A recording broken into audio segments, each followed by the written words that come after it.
ಇಲ್ಲ, ಆದಷ್ಟು ಪ್ರಾರಂಭ ಆಗಿದ್ದು ಬ್ಯಾನರ್ನಿಂದ. ನೇರವಾಗಿ ಇವ್ರ ಜೊತೆ ಘರ್ಷಣೆಗೆ ಬಂದಿರಲ್ಲ. ಪ್ರಾರಂಭ ಆಗಿದ್ದು ಬ್ಯಾನರ್ನಿಂದ ಒಂದು ಒಂದು ಒಂದು ಹಂಗೆ ಬೇರೆ ಬೇರೆ ಟರ್ನ್ ಹೋಗ್ತು ಅಷ್ಟೇ. ಈಗಾಗಿದ್ದು ಬ್ಯಾನರ್ಗೆ ಅಷ್ಟೇ ಸೀಮಿತ. ಇಲ್ಲ, ಮಾತಾಡ್ತೀನಿ ಆಮೇಲೆ. ಇಲ್ಲ, ನೋಡ್ಬೇಕು. ಅದು ಇದ್ರೆ ಹೋಗ್ತೀವಿ, ಇಲ್ಲಾಂದ್ರೆ ಅದು ಗೊತ್ತಿಲ್ಲ. ಏನು ಕಾರ್ಯಕ್ರಮ ಮುಂದುವರಿಸ್ತಾರ, ಪೋಸ್ಟ್ಪೋನ್ ಮಾಡ್ತಾರ ಗೊತ್ತಿಲ್ಲ. ಇದ್ರೆ ಹೋಗ್ತೀವಿ, ಇಲ್ಲಾಂದ್ರೆ ಮತ್ತೆ ಯಾವ್ದು ಡೇಟ್ ಫಿಕ್ಸ್ ಮಾಡಿ ನೆಕ್ಸ್ಟ್ ಹೋಗ್ತೀವಿ. ಬಿಜೆಪಿಗರು ಬಳ್ಳಾರಿಯಲ್ಲಿ ಸಾಕಷ್ಟು ವರ್ಷ ಆಳಿದ್ದಾರೆ, ಒಂದು ಪ್ರತಿಮೆ ಮಾಡೋಕ್ಕಾಗಲಿಲ್ಲ. ಅದು ನಿಜ, ಅದರಲ್ಲಿ ನಿಜ. ಅದ ಇವರೇನೋ ಮಾಡಿದ್ದಾರೆ ಕಷ್ಟಪಟ್ಟು. ಗಣೇಶ್ ಅವರು ಕಂಪ್ಲಿ ಶಾಸಕರು, ಅಲ್ಲಿ ಎಲ್ಲ ಸ್ಥಳೀಯ ಶಾಸಕರು ಕೂಡಿ, ಭರತ್ ರೆಡ್ಡಿ ಅವರೆಲ್ಲ ಕೂಡಿ ಮಾಡಿದ್ದಾರೆ.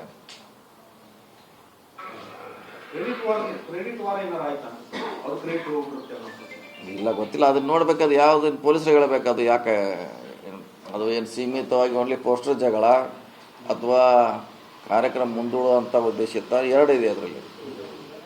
ಪೋಸ್ಟ್ನಿಂದ ಗಲಾಟೆಯಾಗಿ ಇಲ್ಲಿವರೆಗೆ ಬರಲಿಕ್ಕೂ ಚಾನ್ಸ್ ಇದೆ. ಇಲ್ಲ ಕಾರ್ಯಕ್ರಮ ಮುಂದೆ ಹಾಕ್ಬೇಕಂತ ಏನೋ ಪೂರ್ವ ಹೇಳ್ತಿದ್ರೆ ಗೊತ್ತಿಲ್ಲ. ಅದೇ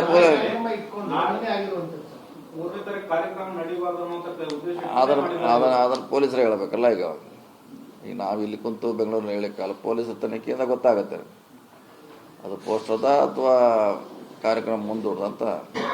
ಕಾದು ನೋಡೋಣ, ಗೊತ್ತಾಗ್ತದೆ ತನಿಖೆ. ಸರ್ಕಾರಕ್ಕೆ 1000 ದಿನಗಳು ತುಂಬ್ತಾ ಇದ್ದಾವೆ, ಒಂದು ಸಮಾವೇಶ ಆಲೋಚನೆ ಆಗಬೇಕು ಅನ್ನೋ ಚರ್ಚೆ ಇದೆ. ಗೊತ್ತಿಲ್ಲ, ಮಾಡ್ತಾರೆ. ಮಾಡ್ಬೋದಲ್ಲ, ಏನು ವರ್ಷಕ್ಕೊಂದು ಮಾಡ್ತಾರೆ, 2 ವರ್ಷ 3 ವರ್ಷ ಮಾಡ್ತಾರೆ.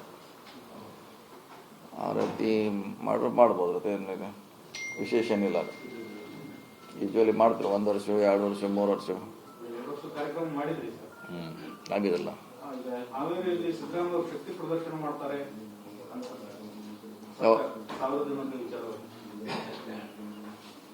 7 ತಾರೀಕಿದೆ ಒಂದು ಕಾರ್ಯಕ್ರಮ. ಅದನ್ನ ಹೇಳ್ತಾರೆ, ಯಾವ್ದು ಬೇರೆ ಫೆಬ್ರವರಿ 14ಕ್ಕೆ 1000 ದಿನಗಳು ತುಂಬುತ್ತವೆ. ಅವತ್ತು ಒಂದು ಶಕ್ತಿ ಪ್ರದರ್ಶನ ಆಗುತ್ತೆ.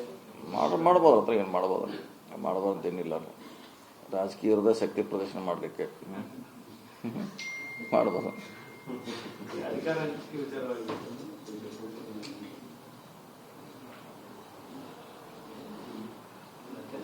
ಬದಲಾಗಿದೆ ಸರ್. ಬೇರೆ ರಾಜಕೀಯದಲ್ಲಿ ಬದಲಾವಣೆ ಇದೆಯಾ ಅಂತ?